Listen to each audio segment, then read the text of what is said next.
Chapter 11. My brother sleeps the sleep of the dead. He has lost a battle with the demon that killed our father, but he has not yet lost the war. For the moment, that fight must wait.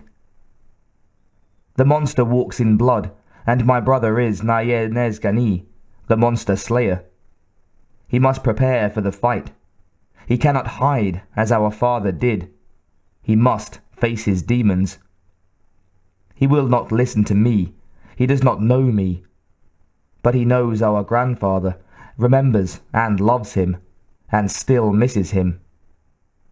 Our grandfather will visit him in his dreams and warn him. Nakai let the booze wipe his memory clean. He didn't know that Alda and Ben had gotten him to his feet and dragged him to Alda's car. He didn't know that she had struggled with his weight after they reached her house, and that for a long moment she thought of leaving him sprawled on the back seat. Finally, though, she'd gotten him inside and into bed. And there his oblivion continued, until a dream invaded his mind. If he were conscious, that would have been how he thought of it. But he wasn't. His abilities to reason had been short-circuited by the booze, so he couldn't block the dream. He could only feel it. And the dream feels odd, because the sky is swirling green, the desert sand blue, the rocks black. Nakai sits, his back against a rock, his feet outstretched, a bottle of bourbon in his hand. He is 16 and has stolen the bottle. He is about to take another drink, when his grandfather appears in front of him, shimmering into being like a mirage on a hot desert road. Before Nakai can speak, his grandfather knocks the bottle from his hands, spilling the bourbon into the dirt and the sand. The bourbon runs out, turning the dirt blood red. The liquid grows into a puddle, then into a pool, growing larger and larger, as if it were trying to become a spring of blood. Nakai's grandfather is the medicine man for the tribe. He wears a battered cowboy hat, a blue vest, and 3 necklaces of stones around his neck. From one necklace hangs a hawk's claw. "There will be no drinking so long as you live under my roof." Nakai's grandfather's voice sounds like thunder, filling the dream with dread. Suddenly, the ground shakes. All around Nakai there is red. Blood is flowing in the dry streams. The sky is dripping blood. Nakai glances down at his army uniform, afraid it is being stained. But somehow the blood is running off it, swirling around his boots, covering the sand. His grandfather now stands between 2 others, holding an umbrella over his head to protect all 3 from the rain of blood. On grandfather's left is Nakai's mother. On the right is Nakai's father. They are wearing their wedding clothes. They look just as they did in the picture his grandfather keeps over the fireplace. Nakai's father has a bottle of bourbon in his hand, but his grandfather doesn't seem to notice. "How did you get here?" Nakai asks. "I live here," his grandfather says. "But you are the visitor here, Enoch," his grandfather says. "Why am I here?" "Because I brought you here," his grandfather says. "Why?" "To warn you," his grandfather says. "Need a drink, son?" Nakai's father asks. He leers, the smile of a skeleton. "I do not need a drink," Nakai responds. "Good," another voice says from Nakai's left. Nakai turns, staring at a white figure without a face, without a body, only an outline against the blood-red rain. "Who are you?" he asks, but somehow he senses the answer. "I am your brother," the white shape says. "But you're dead." "I am," the brother says, "but I have never left you." "How can I see you?" Nakai asks. In dreams, the white shape says, anything is possible. Listen to our grandfather. Nakai takes a step towards the white shape, but slips in the blood and falls, covering himself in red clay and mud. Nakai's father laughs and takes a drink. Nakai's mother says nothing. Nakai's grandfather says, "You must stand against the blood. Allow your brother to stand with you." Nakai fights to get up, only to slip over and over as his father laughs. Nakai finally stops trying, and all of them fade. The rain continues, turning into a downpour. Sheets of blood fall from the sky. "No!" Nakai shouts. "No!" But the more he shouts, the more he twists and turns in the hot blood, the more mired he becomes. He is unable to stand, unable to think, and all he wants is a drink.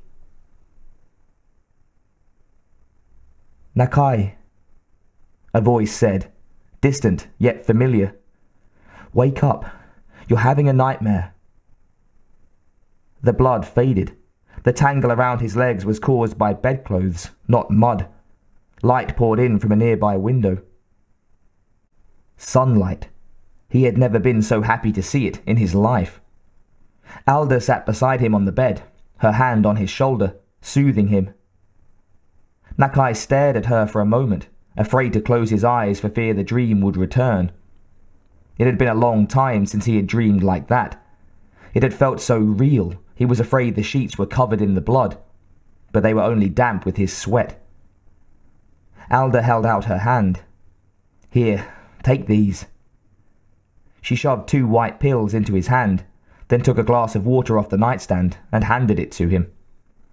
He looked at the pills for a moment, the images of blood still filling his mind.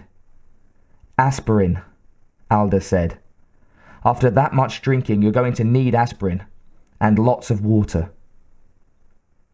She was right. Some of his disorientation was coming from a hell of a hangover. He managed to push the 2 pills into his mouth, and with a shaking hand got the water to wash them past his parched throat. He handed the glass back to her. "Thanks." He managed to rub a little grit out of his eyes, and the dream faded a little, but not by much. What a weird dream. Alda stopped near the foot of the bed, holding the glass of water. For the first time, Nakai noticed she was completely dressed, wearing a red flannel shirt and jeans. Her long black hair was loose around her head, draping over her shoulders like a thick blanket. "Seemed like more of a nightmare," Alda said, "judging by the way you were thrashing around." "Yeah," Nakai said. "I suppose it was. My grandfather, my parents, and my brother were all in it." "Your brother and mother?" Alda said. "I thought your twin brother was stillborn and your mother died during his birth." "Yeah," Nakai said, still seeing the blood everywhere around him, tainting the entire room. He'd been hung over before, but never like this, and never with such a clear memory of a dream. Slowly, making sure the room wasn't spinning too badly, he pushed himself up into a sitting position on the side of the bed. His undershirt was stained with sweat, and he had no memory at all of getting into bed the previous night. The drinking at least had dulled the memory of seeing Deetle killed for a while. "Man, I could use another drink," he said. "Wrong," Alda said. "There will be no more drinking while you're with me. Understand?" "Have pity on me, woman," Nakai said, holding his head in his hands to slow the spinning and the pain. It didn't help much at all. "Pity," Alda said. "Maybe if you told me what was eating at you, I might have some pity." Nakai shook his head and regretted it instantly. "I can't talk to you about it, and you wouldn't believe me if I did. No one does." "Yeah," Alda said, the disgust clear in her voice. "Why should the woman who loves you ever believe you?" She snapped on the television as she headed for the door. "Just lay here and watch television while I get you some breakfast. Then we'll try that conversation again." "Won't matter," Nakai said. "I still won't be able to..." He let his voice trail off. Alda was already out of the room. He closed his eyes and lay back in the damp sheets. Instantly, the bloody images rose in his mind. "Bad choice," he muttered to himself, and opened his eyes. He had to focus on something. He made himself stare at the television. The road and desert scrub on the screen looked familiar. He felt himself snap to attention. Appears these roads will not open any time soon. The federal government is advising all country residents to stay indoors until further notice. "What?" Alda said, coming back into the room and standing beside Nakai.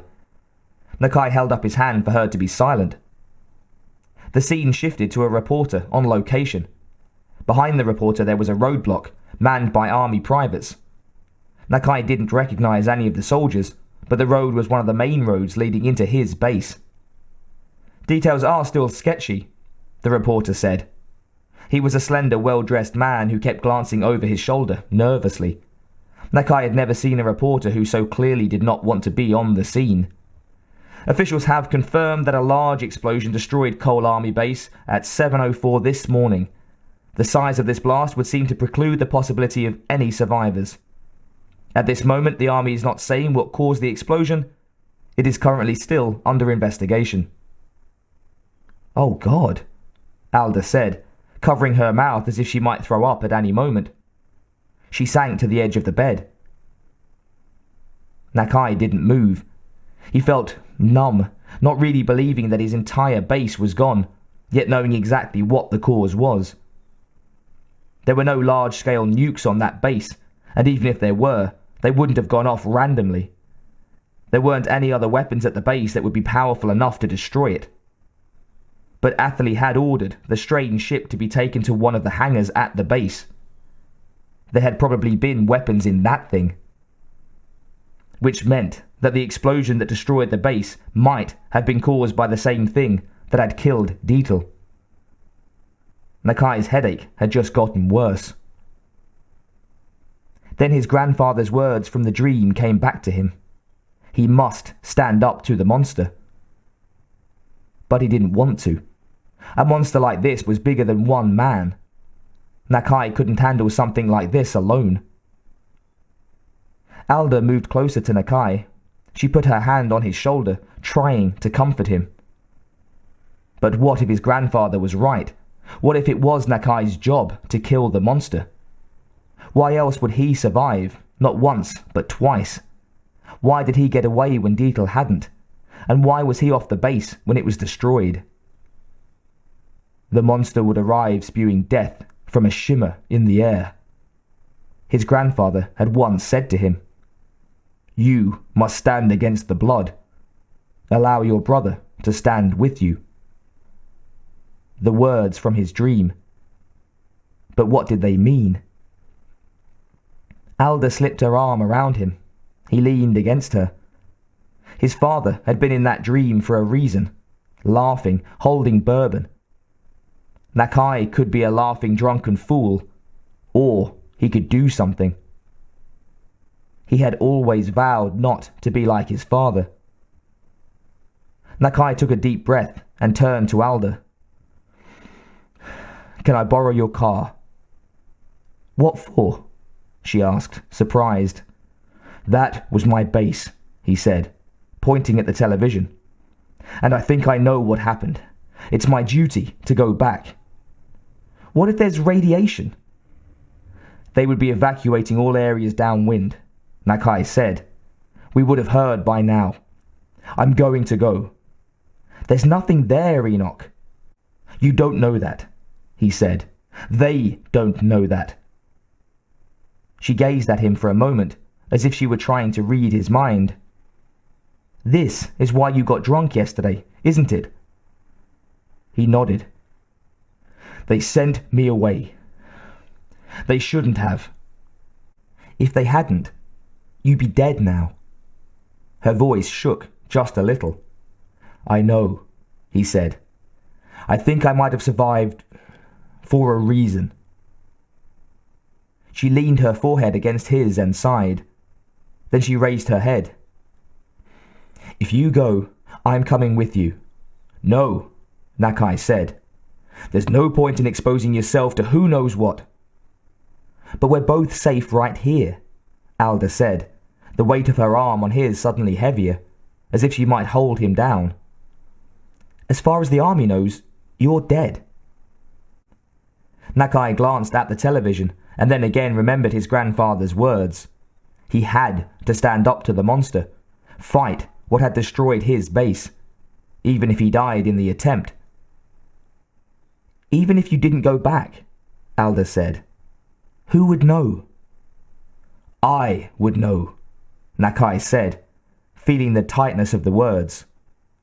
"And so would you."